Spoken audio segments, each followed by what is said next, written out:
So I just wanted to do a bit of introduction. I know you see us really regularly, but there's a couple of new faces on the call. So for those who don't know already, so got a wonderful team of 5 working on the community approach at the moment. So it's Erin, the delivery manager, I'm the service designer on the piece of work. And then we've got 3 local innovation officers, Bethan, Karen and Shazad. And it's Karen who's going to be talking you through the work today from Camborne, one of our 3 locations. So, text really fun. There you go. So at the moment we're in the discovery phase, and our main question we're trying to figure out is we want to engage and understand the strengths and needs of communities in high risk, low resource places. So when looking at what a community-led approach could look like, we first want to start with the existing communities and then try and build out from there. So as I just said, we're in the discovery phase at the moment. We're actually in our last 2 weeks of it. So excitingly, we're going to be moving on to synthesizing and trying a couple of things in the testing phase, which is awesome. And we've been running a couple of community events this week and in the following weeks as well. But what we wanted to talk to you about today is the benefits of community mapping and why we're doing it.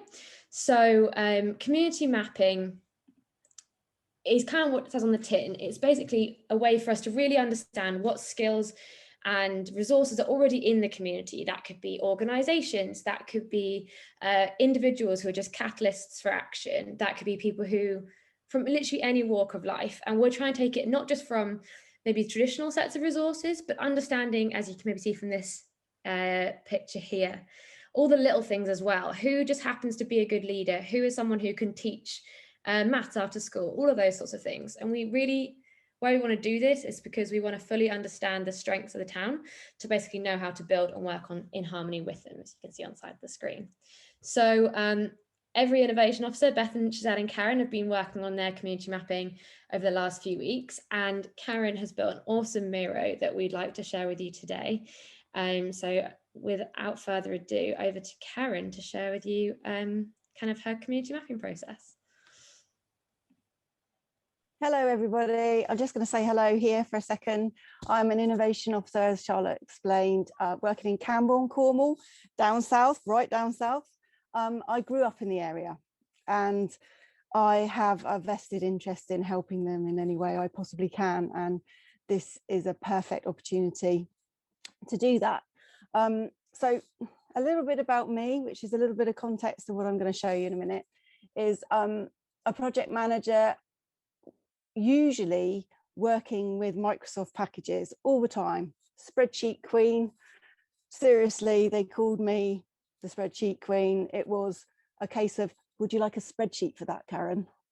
And it just got to be a little joke with all my friends and family. But now I have a best friend called Miro. And Miro is helping me with my community mapping. He's not helping me, I should say, he's helping all of us with the community mapping because it's such an amazingly fab tool. I'm going to show you my Miro board and how I've been using it to help organise my research and my findings. So here goes, bear with me a second.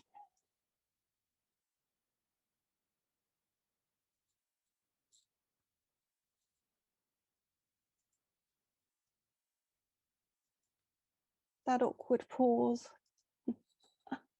while I'm moving myself around. Do excuse me, diary and everything coming up.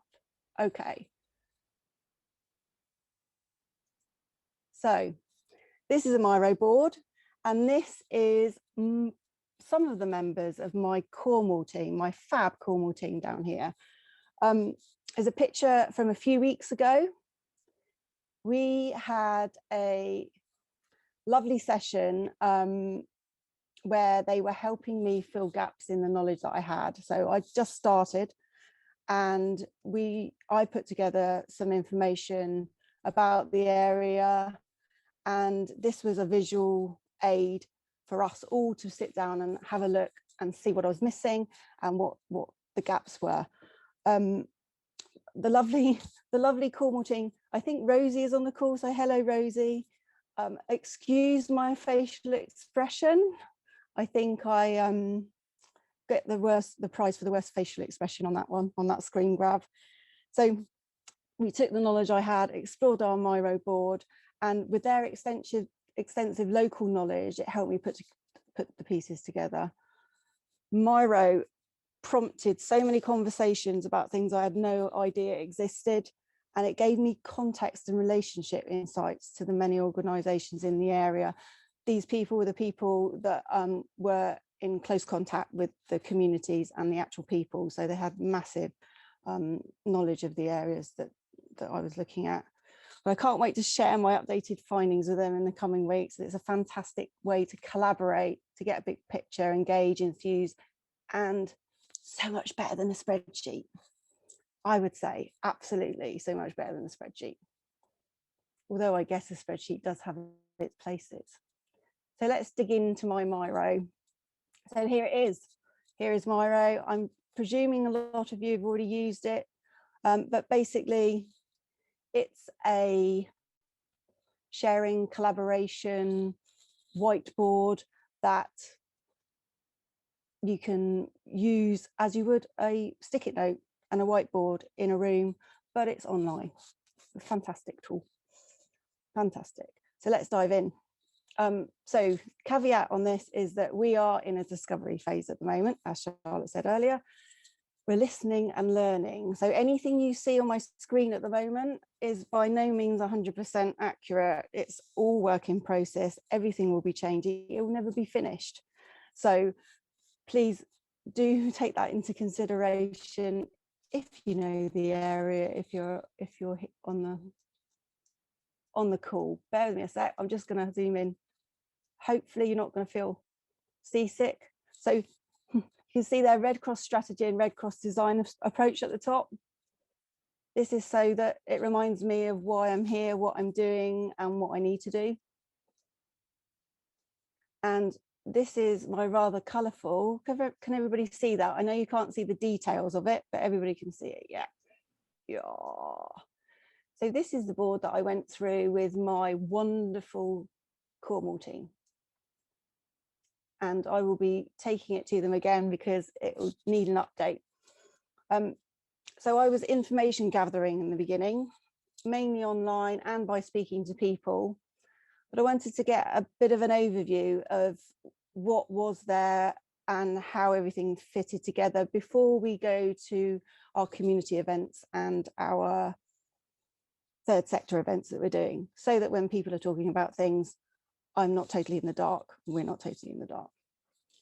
So I started by putting everything on here, all the same colour, and it was just a mess. But it was how my brain was feeling about it at the time. Then, as I started learning more and getting more confident with Miro, I started to group things together. So probably the same with a lot of other communities. You have some main people, and one of the main people in the area and organisations in the area was the faith-based communities and the organisations. They have buildings and they have organisations that do a lot of lovely work in Camborne. And they also have a part council run initiatives called CPIR, and that was just, there's a lot of talking around that and lots of organisations and lots of people were mentioning it. So they sort of get a slot on the left-hand side. Then I found that there were absolutely Camborne-based organisations and people. So I put them at the top. And then, of course, you have the places that people go and the food banks and everything that's related to food, which is quite a hot topic at the moment, as we all know. But then there was also a national presence, but with a local presence, like national organisations such as Age UK and those bigger organisations, which I mapped in a different way. The dump on the top right-hand corner is things that I need to look at. So you are getting an absolute view of my brain and how it works. That's to be concluded. And this is what I went through initially with our Cornwall team. And I'm proud to say, although it's not, it's maybe not a good thing for the people that came after us in our meeting, but there was a meeting after our meeting, and while we were on our call, they were loving it so much that they deferred it, and we had a bit of extra time. And it was because it was so enjoyable. It was such a good thing to do, is to share with them what was in their area. And they taught me a lot, but actually maybe there were some things there that they didn't know existed. And in Campbell, we have a referral system and we help out people in the community. And that knowledge is just brilliant to have an overarching view of it all. So those are the organisations and groups. I hope you're not all, I hope you're not seasick. I'm trying to go slow. It's like that camera thing, isn't it? When people are showing people everything. Go slow, don't feel seasick. Karen, we've only got 5 minutes left. Are you okay just to maybe wrap it up super quick? Totally, absolutely. So yes, that's basically what I've done. Different areas, different themes, basically. So for me, Miro is an amazing tool. He is my best friend. Oh, he's not a he. I don't know. My car's a she. Miro's a he. There's so many benefits in using it. Information visualization with it is a brilliant tool. It's not just for me, it's for everybody.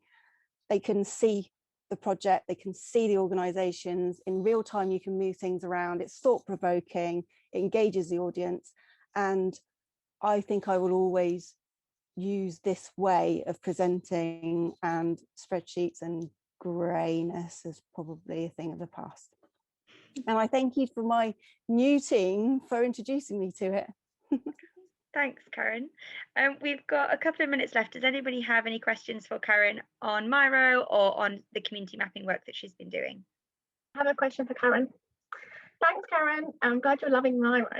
I was just thinking, if there was someone on the call that hadn't used Miro before, but were excited by this, what kind of one piece of advice or top tip would you give them to get them started?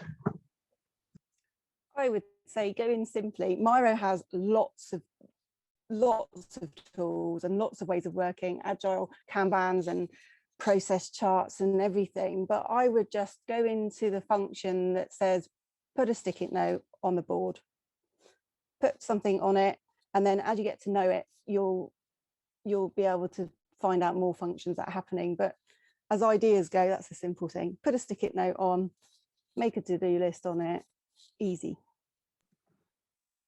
Thank you. Thank you for your question. Anybody else have any more questions? I've just chucked it in the chat, but it was Karen, I love Miro and stuff like this, but how are you kind of exporting all of the stuff, all of the words, all of the content from this into other documents or applications, or maybe back into the world of spreadsheets that others can use, because not everyone is going to be using it in the same way you're using it here? No, there is an option to be able to export it. I think there's a high paid one that you can export properly and do different things to, but simple spreadsheets it will export to. I have a question for everybody else though, actually. I'd love to know, well, yesterday I used slido.com, which is a concept testing tool. I'd like to know what everybody else uses. What are the gems you can't do without? It would be amazing to maybe try some out in the future. You could shove it in the chat, that would be great. Miro might be taken over by something else at some point. Yeah, I'm an Easy Retro fan too, John. Well, thanks everyone. Thanks for joining the show and tell this week. We will be back next week with more showing and telling. And I'll send the recording around. Thanks again, everyone. Bye.